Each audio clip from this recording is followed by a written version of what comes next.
Bueno, esta noche vamos a hablar del libro de Hechos. Seguramente todos aquí saben que el libro de Hechos lo escribió un médico. ¿Saben cómo se llama el médico? A ver si vamos entrando en calor. El médico que escribió el libro de Hechos también escribió un evangelio y él se llama Lucas, el doctor Lucas. Por cierto que en Miami hay una iglesia cristiana que se llama Lucas el médico. Está en inglés, pero sí, quiere decir Lucas el médico. Y Lucas escribió el libro del Evangelio de Lucas y como continuación escribió el libro de los Hechos. Yo no sé si ustedes recuerdan que en alguna oportunidad estuvimos estudiando el libro de los Hechos y vemos que Lucas comienza diciendo que él está recopilando, o sea, que lo que él está escribiendo allí es una recopilación de los eventos que se la escribe a una persona que se llama Teófilo. No sabemos quién es Teófilo. Presumimos que es una persona importante porque le dice, oh excelentísimo Teófilo. No sabemos quién es. También el libro de Lucas comienza diciéndole a Teófilo que él le hizo una recopilación de todos los eventos de la vida de Jesús que él había compilado de las personas que estuvieron con él y que lo conocieron, que caminaron con él. Y él quiso presentar esos hechos de una manera ordenada, dice en el Evangelio de Lucas. Pero, buenas noches, Patricia y Mónica. Pero vamos a saltar un momentito el libro de Mateo. El Evangelio de Mateo termina en el capítulo 28 con un pasaje muy conocido que da unas instrucciones muy precisas. ¿Se acuerdan de lo que dice los últimos versículos de Mateo, capítulo 28? ¿Alguien me puede decir? ¿Perdón? ¿Alguien me puede decir cómo se llama eso que está ordenado allí en Mateo 28? A ver quién se acuerda. La Gran Comisión. Se llama la Gran Comisión. Muchísimas gracias. Jesús le ordena a los apóstoles que vayan y prediquen el evangelio a toda criatura y que les enseñen todas las cosas que él les ha mandado, y les dice: bautícenlos en el nombre del Padre, del Hijo y del Espíritu Santo. Y le dice: he aquí, yo estoy con ustedes todos los días hasta el fin del mundo. Eso fue en una de las últimas apariciones de Jesús resucitado. Digo una de las últimas porque no es exactamente la última, porque luego la historia continúa, perdón, en el libro de los Hechos, cuando Lucas relata que ellos estaban con Jesús y Jesús les dice: váyanse a Jerusalén y quédense allí hasta que se cumpla lo que yo les he prometido, que es la que iba a venir sobre ellos, el Espíritu Santo. ¿Alguien recuerda eso? Hechos capítulo 1, la promesa del Espíritu Santo.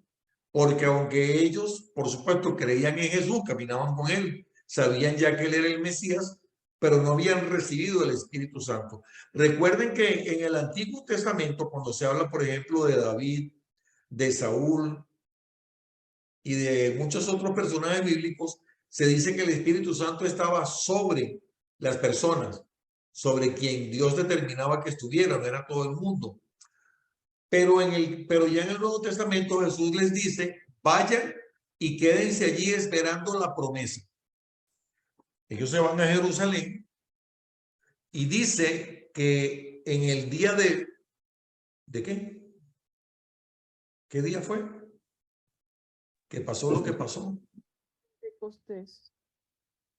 En el día de Pentecostés estaban todos unánimes, orando, cuando de repente se sintió un viento recio como de lenguas de fuego y comenzaron a hablar en lenguas, pero cuando ellos comienzan a hablar en lenguas extrañas, es porque en el día de Pentecostés es el día, pues la temporada en la que vienen muchos judíos. Recuerden que los judíos desde hace muchos siglos están dispersos en todo el mundo. Estamos hablando de una época en la que Israel está bajo el dominio del Imperio Romano y ellos se están regados por todas partes, pero ellos venían de muchas regiones del mundo a Jerusalén a celebrar la fiesta del Pentecostés. El Pentecostés se llama Penta porque no es otra cosa que lo que se celebra 50 días después de que ellos salen de la tierra de Egipto. Es decir, ese día se conmemoran los 50 días desde la salida de Egipto, por eso se llama Pentecostés. Y por eso es que muchos cristianos nos llamamos como pentecostales. ¿Por qué? Porque creemos en el movimiento, en el mover del Espíritu Santo. Entonces, ¿qué fue lo que pasó ese día del Pentecostés en ese lugar? Que había muchas personas que venían de otras regiones y que hablaban hebreo, pero que hablaban también otras lenguas, porque fueron personas que nacieron y se criaron en otras culturas. Y de pronto ellos comienzan a escuchar a los apóstoles que están hablando en sus propias lenguas y están hablando nada extraño, están hablando de las maravillas de Jesús. Entonces comienzan unos a decir, esto es lo que están es borrachos, no, pero ¿cómo es posible que están hablando en nuestras propias lenguas de los partos, medos, elamitas, etcétera, etcétera? Y entonces Pedro, cuando alguien dice están borrachos, él se para y da un discurso magistral. El hombre que era un indocto, un hombre sin estudio, un hombre del vulgo, sin educación, y de pronto se para y da un discurso magistral. Y cuando las personas lo escuchan, lo están escuchando, viene ese viento recio y, perdón, ya había venido ese viento recio, ya comenzaron a hablar en esas lenguas de esas personas, y dice que las personas que estaban allí, de la multitud tan grande que había allí, dice que se convirtieron como 3,000 personas. Y de hecho, de eso es lo que vamos a comenzar a hablar esta noche. Nuestro estudio de esta noche se llama prosperidad, perdón, no se llama prosperidad, esto está mal. Nuestro estudio de esta noche se llama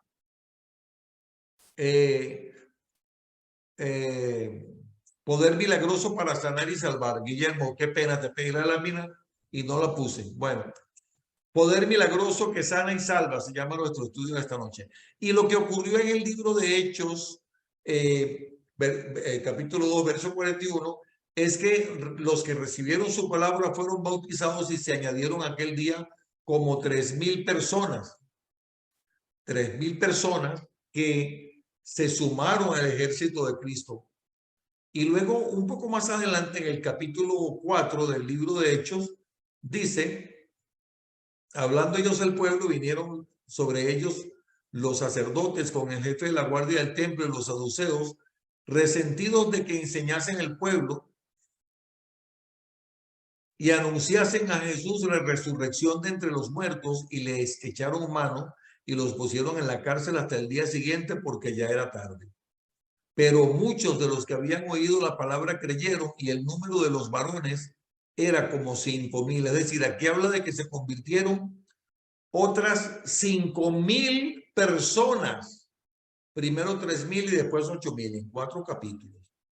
Ahora yo quisiera que algunos de ustedes me dijeran, en estos 2 eventos que estamos mencionando, ¿a qué tipo de personas se está salvando el Señor? Porque quien salva no son los apóstoles. Quien salva es el Señor. ¿Por qué decimos que son salvos? Bueno, porque creyeron, porque recibieron a Jesús como Señor y Salvador personal, porque creyeron en el Evangelio, creyeron en la buena nueva de la salvación. Y por lo tanto reciben el regalo de la salvación y de la vida eterna. Ahora, ¿a qué tipo de personas salva el Señor en estos 2 eventos? ¿Qué caracteriza a estas personas? A ver quién me puede decir. Bueno, yo veo que si eran las fiestas de judíos, eran judíos, pero judíos extranjeros, judíos migrantes.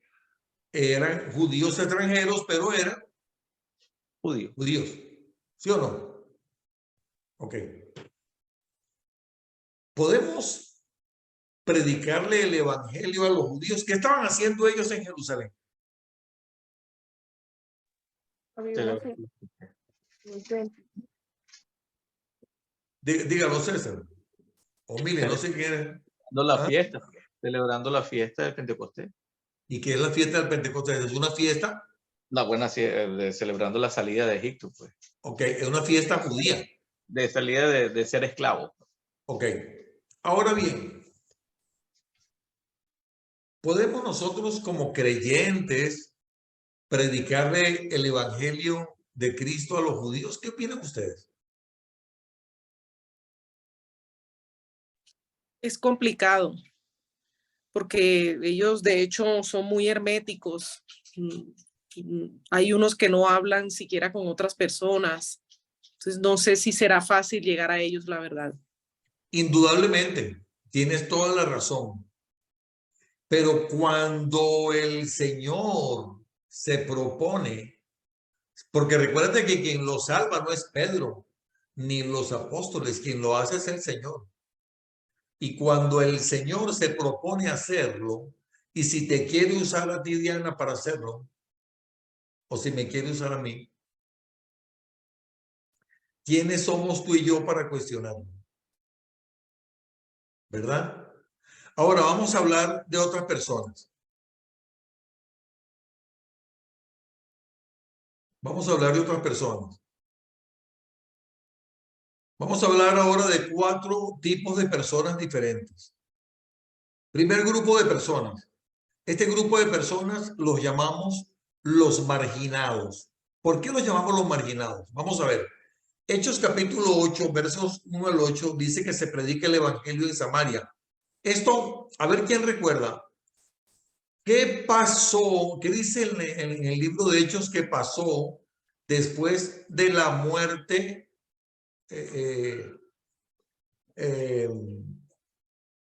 del martirio de Esteban? ¿Qué pasó allí?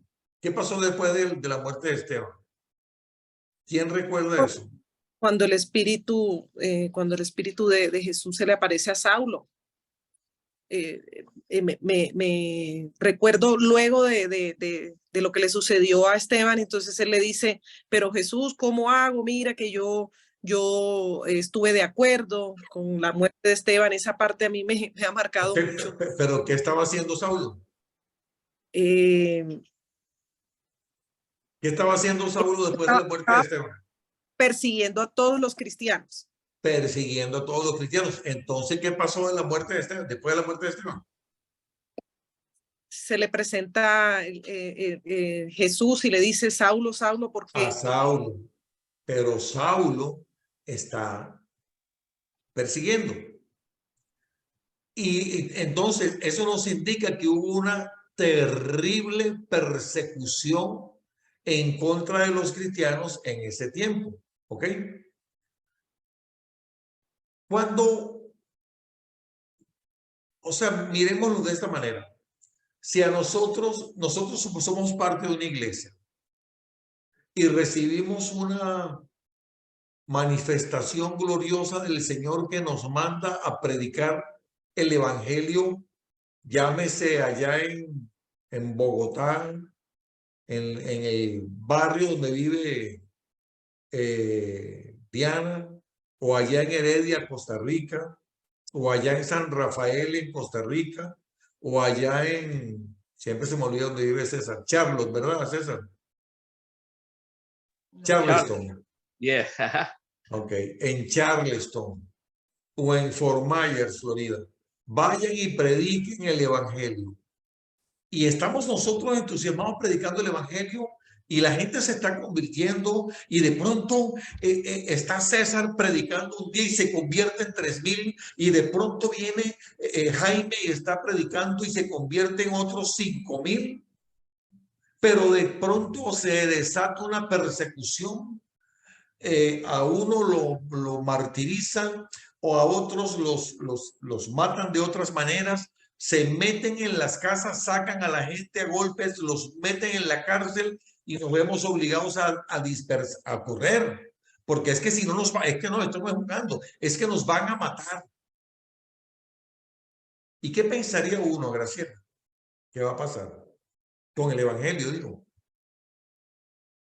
Así, en nuestra humanidad. ¿Que van a venir otros? Si nos matan a nosotros, van a venir otros. Si Bueno, no, eso lo piensas tú ahorita porque el evangelio tiene 2000 años.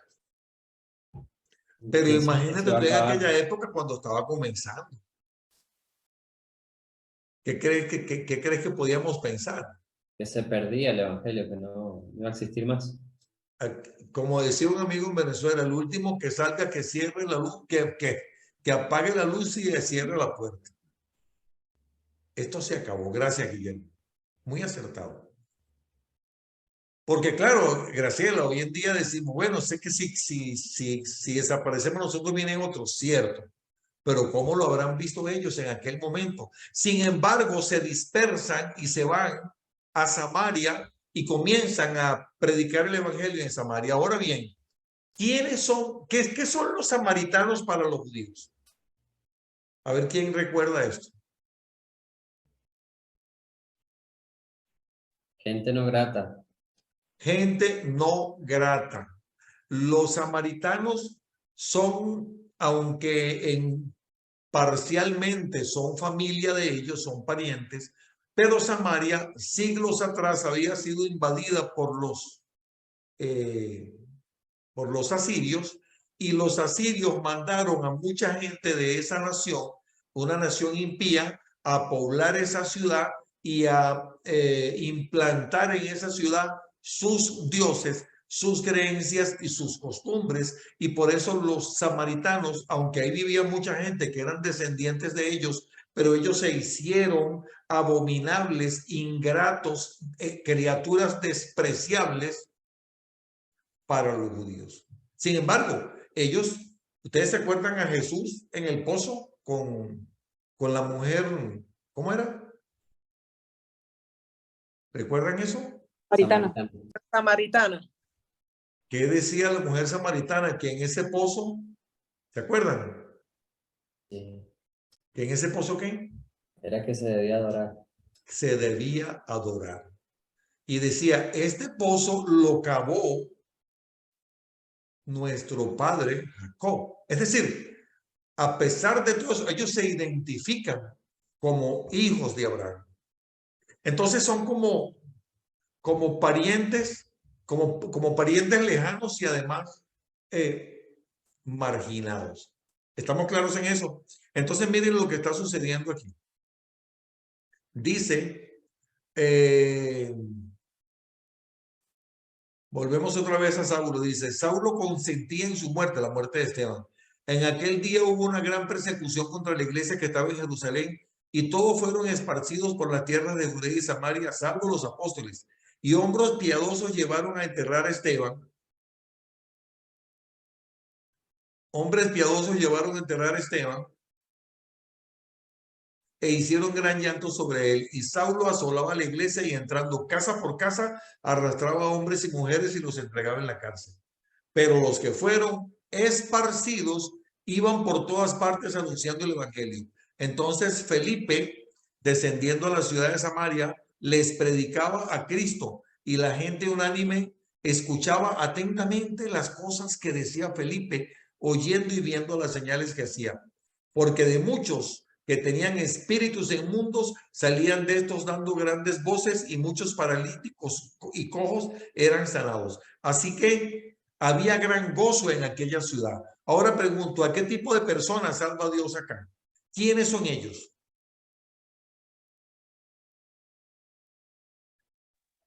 Despreciados.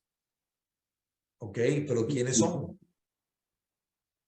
Los samaritanos, ¿verdad? Ah, samaritano.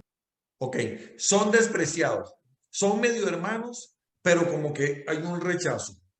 Pregunto, ¿con quién los podemos comparar hoy en día, nosotros? Alguien que tú consideres que para ti pueda ser quizá medio hermano, pero que tú lo, como que, ¿quién? ¿Qué tipo de persona? ¿Con quién lo podemos comparar? Y se les ocurre.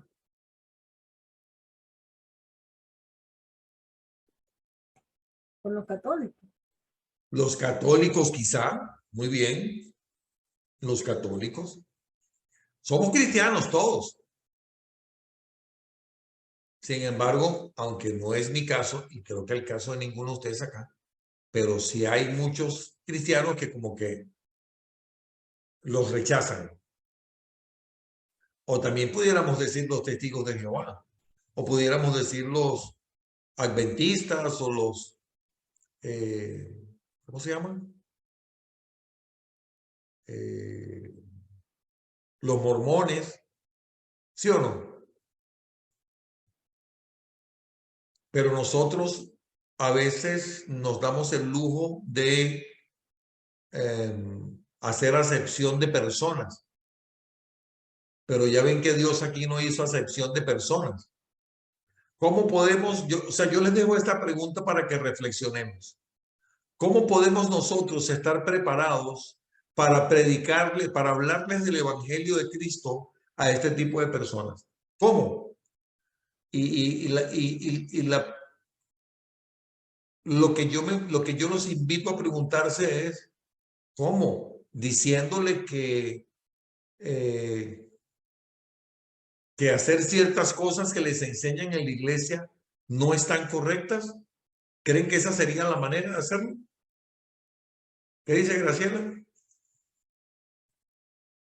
No, no decirle que no está correcto. En mi caso, en mi experiencia, me siento que funciona más mostrar lo que a uno le enseña, en lo que uno cree. ¿Cómo lo harías tú? Uno aprende. Pienso que ahí va mejor la cosa. ¿Cómo lo harías tú si te llega a ir por 2 semanas de visita una tía súper católica que te llega allá a tu casa? Ciertamente yo todavía no he terminado la Biblia, pero hasta lo que yo he leído, no habla nada, por ejemplo, de la Virgen. En mi parte anterior, cuando era católica, hablaba mucho de las vírgenes. Muy bien. Y hasta ahorita lo que yo he leído es que Dios es celoso, solo se le adora a él. Entonces, yo trataría de transmitir eso. Evidentemente, insisto, yo no he terminado la Biblia hasta donde yo he ido. Bueno, muchas gracias, Graciela. A ver, ¿quién más quiere opinar? ¿Cómo lo manejarías tú, Diana? Pues como yo lo estoy manejando actualmente, yo le digo a las personas que no se trata de religión, no se trata a qué iglesia estás siguiendo, si eres pentecostal, si eres evangélico, si eres católico, si eres musulmán, que lo importante es la relación directa que tienes con Jesús, nuestro Salvador. ¿Qué llevas en el corazón? ¿Qué estás demostrándole a los demás con tu forma de vivir? Es ¿Y simplemente qué les dices de las vírgenes y de los santos y de todo eso? Ya me han preguntado, ay, ¿qué? Como dicen los mexicanos, ¿qué onda con la Virgen? Entonces yo le digo, lo que pasa es que la Virgen fue un instrumento que utilizó Dios para traernos a nuestro Salvador. Y si no te preguntan, ¿qué haces? Últimamente mejor me quedo callada. Últimamente mejor me quedo callada y espero que me hagan las preguntas porque al comienzo me aceleraba queriendo meterle la Biblia rápido a una persona en la mente y así no debe ser. Muy bien, muchas veces quedarse callado es lo mejor. De eso se encarga el Espíritu Santo. Está bien, bueno, eso es una manera de prepararnos, ¿verdad? Muchas veces quedarnos callados es lo mejor, pero hay algo también que podemos hacer. ¿Qué opinas, Karina? Bueno, a mí me pasó algo hace poco y fue muy gracioso porque yo anteriormente no me lo había como planteado de esa manera, ¿verdad? te dice, pero es que yo tengo mi santico, mi broma, ¿verdad? Y entonces, pero explícame, explícame cómo es eso. Y le digo, no, mira, o sea, Dios utilizó a los hombres para, a través de ellos, que se hicieran milagros, pero no los hizo el hombre como tal, los hizo Dios. ¿Por qué? Porque ningún hombre había hecho ningún milagro estando con Jesús, sino hasta que estuvieron el Espíritu Santo. Y el Espíritu Santo que está en cada persona es el que a través del Espíritu Santo se hacían los milagros. Entonces, así como ellos ya murieron, ¿verdad? Pero todo milagro proviene de Dios. O sea, no hay ningún milagro que provenga de ningún hombre. Ningún hombre puede sanar, ninguna mujer puede sanar, solamente de Dios. Y ella lo vio así como que, wow, o sea, sí, tienes toda la razón, no sé qué. Tú le dices, voy, amor. Yo le decía, fíjate en la Biblia que ningún hombre pudo hacer ningún milagro hasta que tuvo sobre sí el Espíritu Santo. Bueno, eso está muy bien, Karina, excelente. Y yo les voy a agregar algo más. ¿Y qué tal si nosotros predicamos el evangelio mostrando el amor de Cristo? Porque si yo muestro el amor de Cristo, yo no tengo necesidad de discutir con nadie. Porque si yo muestro el amor de Cristo, ustedes se imaginan a Pedro y a Juan en Samaria reclamándole a la gente, no, porque ustedes son unos impíos y cómo se les ocurre a ustedes estar adorando a Dios. Ustedes se imaginan. ¿Se pueden imaginar? No funcionaría, pero miren lo que pasó allí, miren. Aquí está. Pedro y Juan en Samaria. Y cuando los apóstoles que estaban en Jerusalén oyeron que Samaria había recibido la palabra de Dios, enviaron a Pedro y a Juan, los cuales, habiendo venido, miren lo que hicieron, oraron por ellos para que recibiesen el Espíritu Santo, porque aún no había descendido sobre ninguno de ellos, sino que solamente habían sido bautizados en el nombre de Jesús. Entonces les imponían las manos y recibían el Espíritu Santo. Voy a omitir la parte que habla aquí de Simón el Mago. Dice, y ellos, habiendo testificado y hablado la palabra de Dios, se devolvieron a Jerusalén. Escuchen esto. Y en muchas poblaciones de los samaritanos anunciaron el evangelio. O sea que no solamente lo hicieron en la capital, sino que lo hicieron en muchos lugares y la gente creyó lo que hacían. Yo me pregunto, ¿qué pasaría si nosotros tratásemos a los marginados, quienes quiera que nosotros podamos eventualmente considerar marginados, como lo hicieron Pedro y Juan? Porque yo pudiera hablar de esos medio hermanos, pero también pudiera hablar de muchas otras personas que eventualmente nosotros, consciente o inconscientemente, de alguna manera los marginamos. Decimos, no, esa persona no, porque ¿para qué? Vieron que en estos días estaba dando esta enseñanza en la iglesia donde nos estamos congregando y dijo, y dijo un pastor que estaba ahí, decía, pero que mire que hay que tener cuidado porque esa gente que practica, no me acuerdo si dijo santería o algo así, o brujería, o no me acuerdo lo que dijo, hay que tener cuidado porque predican falsas doctrinas, que no sé qué. Entonces yo le decía al pastor, hermano, pero si el Señor quiere salvar a esa persona, ¿quiénes somos nosotros para cuestionarlo? Claro, yo no me voy a ir a una persona que practica algo con lo cual yo no estoy de acuerdo, que yo no comparto, alguien que practica santería, a estar discutiendo con esa persona. Pero también si yo muestro en todo momento el amor de Cristo, probablemente el Señor me puede utilizar para que esa persona sea salva. ¿Ustedes no creen? ¿Sí o no? Ok, vamos a continuar.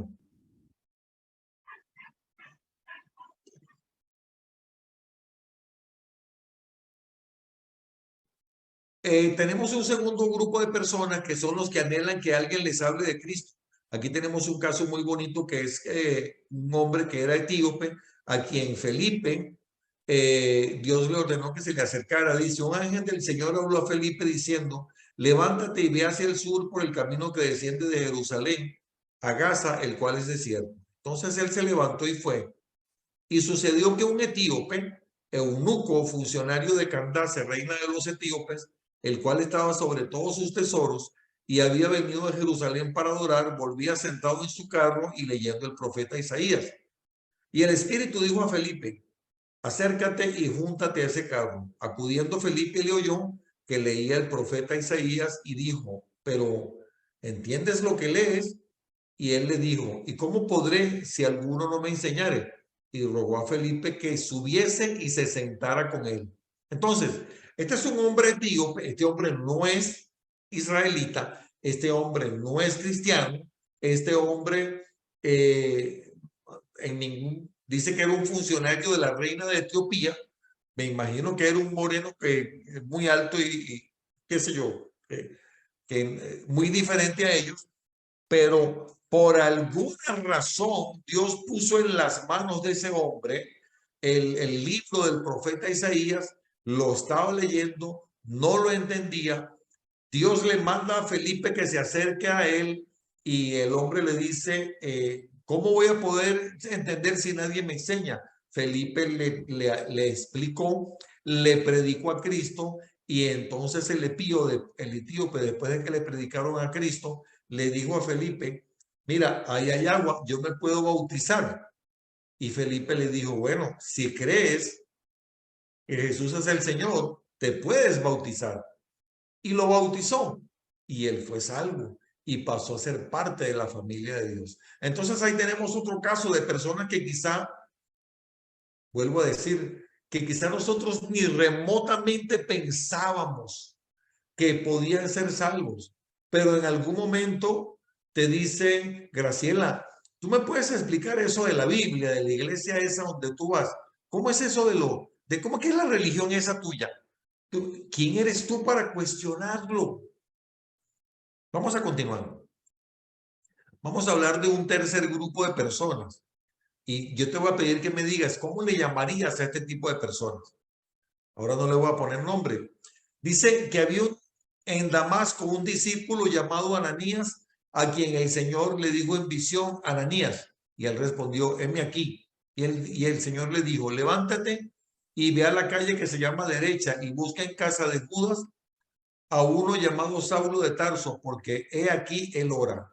Y ha visto en visión un varón llamado Ananías que entra y le pone las manos encima para que recobre la vista. Estamos hablando de Saulo. ¿Qué era lo que decía Diana de Saulo?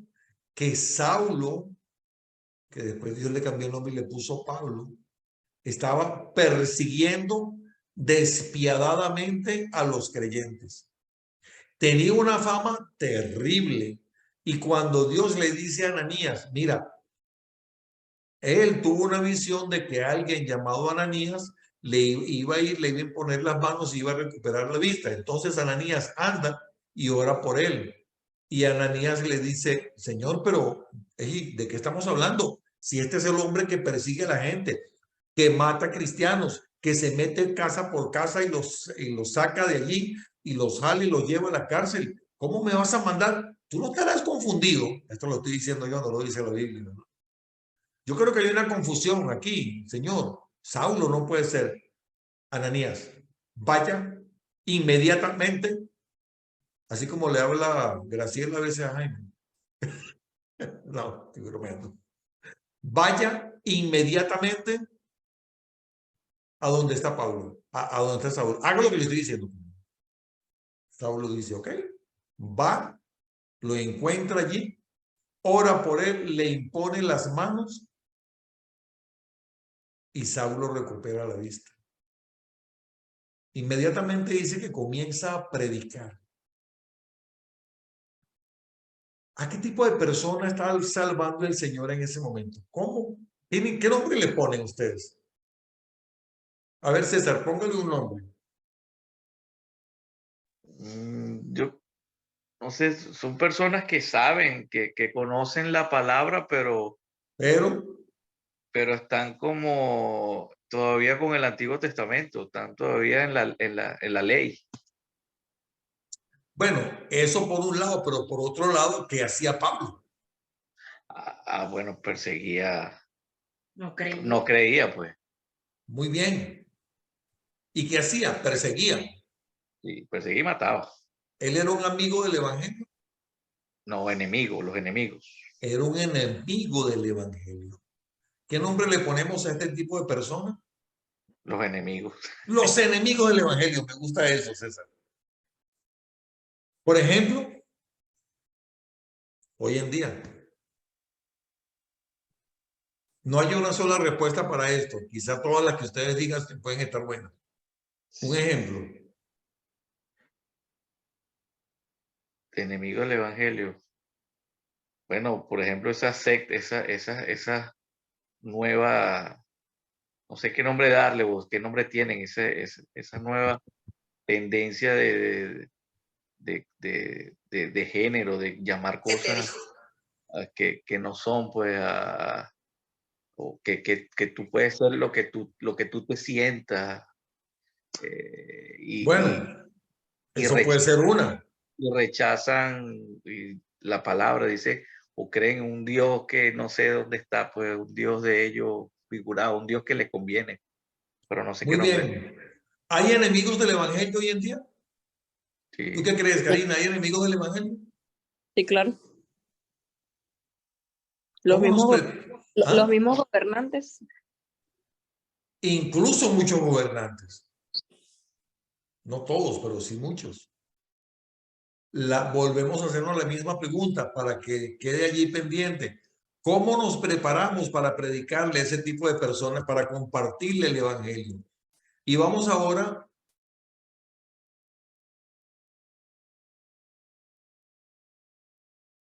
con el cuarto grupo y te vuelvo a preguntar, ¿cómo les llamarías?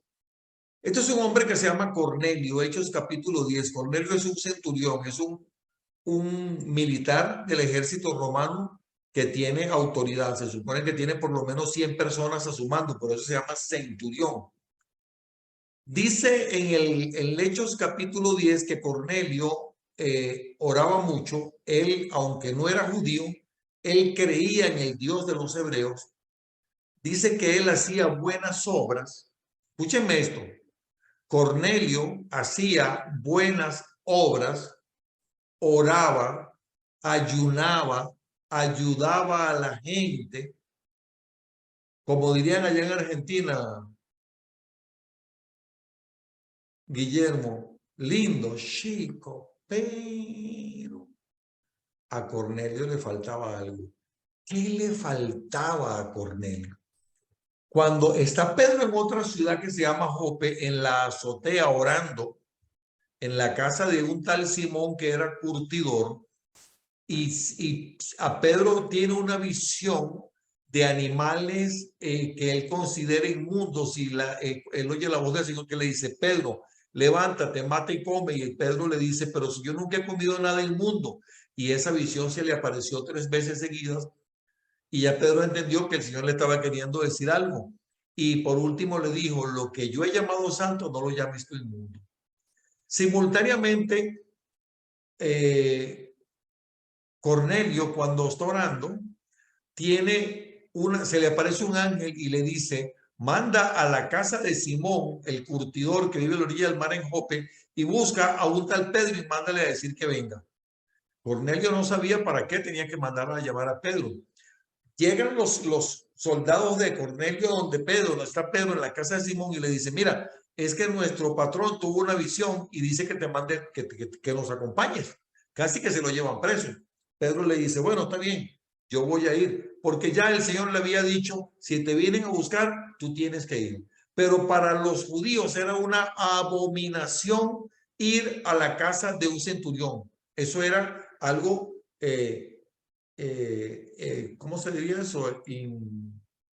Inconcebible que fuera a la casa de un centurión, mucho menos a comer. Los acompaña y cuando llega a la casa del centurión le dice, bueno, cuéntame, ¿para qué me llamaste? Me mandaste llamar. Y le dice, mire, es que yo estaba orando, estaba ayunando, tuve una visión. Y Pedro entendió lo de la visión que él también tuvo. Lo que yo he llamado santo, no lo llames tú inmundo, porque para él el centurión era un inmundo. Pero el centurión era buena gente, hacía buenas obras, oraba, ayunaba, ayudaba, creía en el Dios de los hebreos. Y Pedro entendió que le faltaba algo. Entonces le predicó a Cristo. le habló de Cristo, porque al centurión nadie le había hablado de Cristo. Tomen en cuenta que estamos hablando de que ya pasaba con el centurión varios años de la muerte de Jesús en la cruz, ¿ok? No es que eso sucedió a la semana siguiente.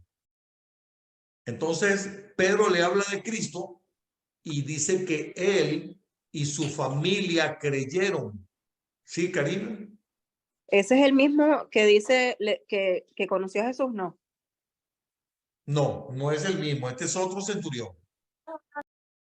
El que tú dices es el que dice, Señor, no soy digno de que vayas a mi casa, pero una palabra tuya bastará para sanarme.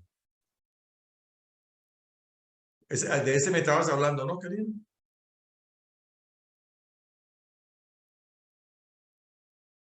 Sí, de ese.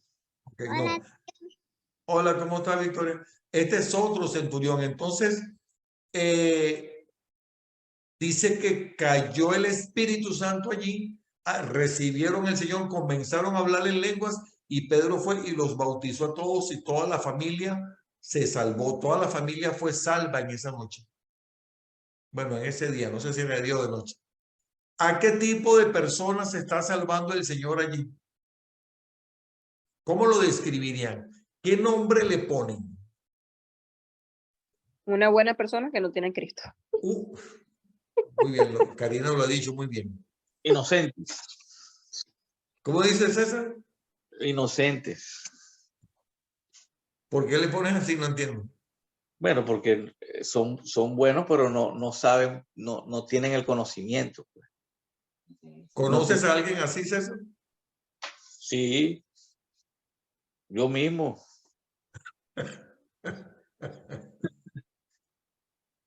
Yo mismo, dice César.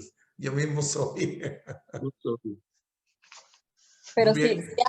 sí hay. Una vez me pasó con una clienta, ella me dijo, yo, mi mamá pasó por todas las religiones buscando siempre una respuesta. Y ella al final no hubo nadie que me imagino que tuvo una mala experiencia, ¿verdad? Ella dice que su mamá la llevó aquí, la llevó allá, la llevó a no sé qué, a esta, a la otra. Y que dice, yo lo único que sé es que tengo que ser buena persona. Así que no quiero aceptar a Cristo, o sea, solo sé que tengo que ser buena persona. Y yo dije, bueno, está bien. O sea, la respeté, pues ella. Muy bien. Pero tú nunca sabes si a esa clienta un día le pasa lo que le pasó a Cornelio. Porque ¿quién se lo imaginaba? Cornelio tuvo una vista, se le apareció un ángel, le dijo, anda y llama a Pedro. Es más, Graciela, yo no sé si tú sabes, esta anécdota que te voy a contar, que a mí un día me llamó Sandra. ¿Tú sabías eso? Un día me llamó Sandra. ¿Ah? Que Sandra te llamó y te dijo que lo que habías pedido estaba hecho. Sí, pero falta algo más. Sandra, César, Guillermo, Diana, Karina. Bueno, tú conoces a Sandra, Karina. Es una muy buena amiga de Graciela, que yo la conocí por Graciela. Y estuvo, bueno, ustedes la conocen aquí porque ha estado aquí con nosotros estudiando la Biblia. Y Sandra había estado algunas veces aquí, pocas veces en el estudio bíblico, pero un día me llama y me dice, o yo no me acuerdo si había estado en el estudio bíblico para ese momento, y me dice, escuché la voz del Señor que me dijo que hablara contigo. Y bueno, yo le hablé de Cristo, ella aceptó al Señor en su corazón y comenzó en ella un proceso de transformación que, por cierto, ha tenido sus etapas muy difíciles, pero Dios trabajando con ella siempre a su favor. Ha comenzado una transformación. Dios ¿cómo debería decirlo? Ha intervenido en su hogar, en su matrimonio de una manera impresionante, bellísima.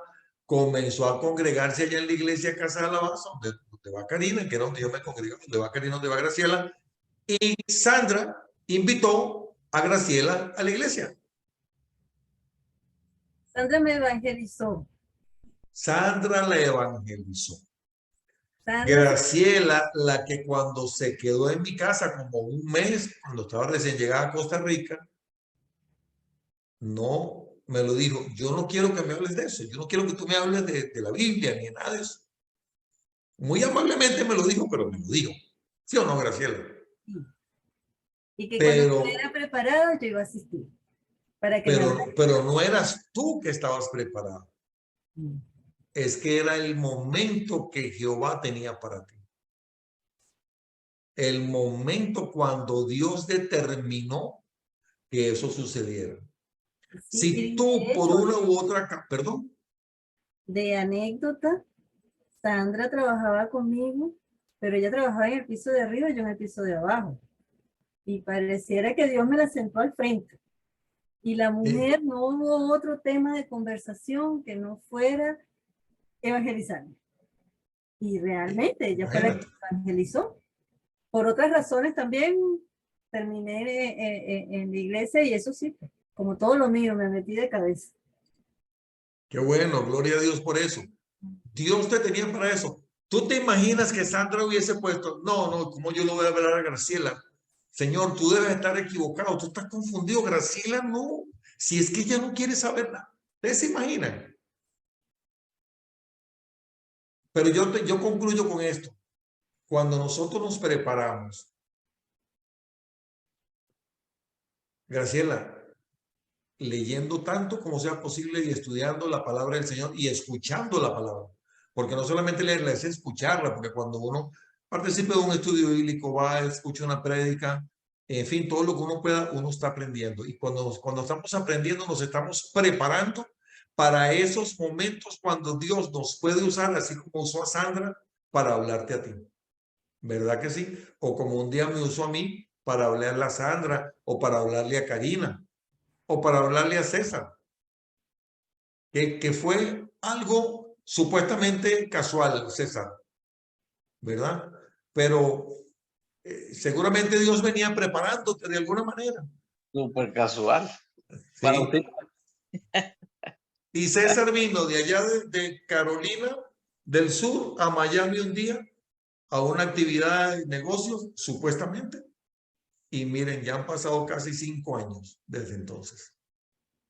Y aquí estamos, porque el Señor trabaja así y nosotros no somos, perdón, hizo un buen negocio. hiciste un muy buen negocio. Y el Señor trabaja así y nosotros no somos nadie para cuestionar. ¿Cómo nos preparamos nosotros? Instruyéndonos en su palabra, nos preparamos en oración, en disposición de servirle, pero sobre todo, mis estimados hermanos, nos preparamos siempre, cada día, cada simple día de nuestras vidas, teniendo la disposición y presentándonos delante del Señor diciéndole esto, teniendo la disposición de que ese simple día podamos nosotros mostrarle a las personas que nos ven el amor de Cristo. Mostrarle el amor de Cristo a las personas no necesariamente es predicarles, es mostrar el amor de Cristo, porque nosotros vemos el ejemplo de Jesús. Muchas veces Él, con personas que supuestamente no tenía que hablarles, la manera como le habló fue mostrándole amor. Y eso es lo que nosotros estamos llamados a hacer, mostrar el amor de Cristo. Yo sé que ya yo le he dicho esto muchas veces a ustedes, pero no siempre, o mejor dicho, yo diría que pocas veces el cuestionar es la manera de hacerlo.